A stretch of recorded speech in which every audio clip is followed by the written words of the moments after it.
Begin by removing the wheel hub. Remove the old brake pad S from the caliper assembly. Inspect the drilled disc rotor for any signs of wear or damage. Remove the old brake pad S from the caliper assembly and valve, moving to the right atrium and vena cava surrounding them. Focus on the left atrium and pulmonary veins.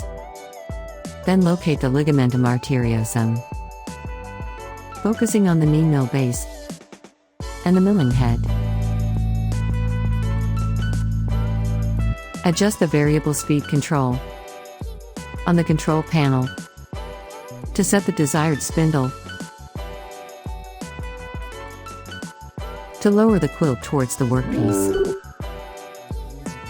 Learn about decision-making, approach, and decision-making, landing, focusing on safety protocols.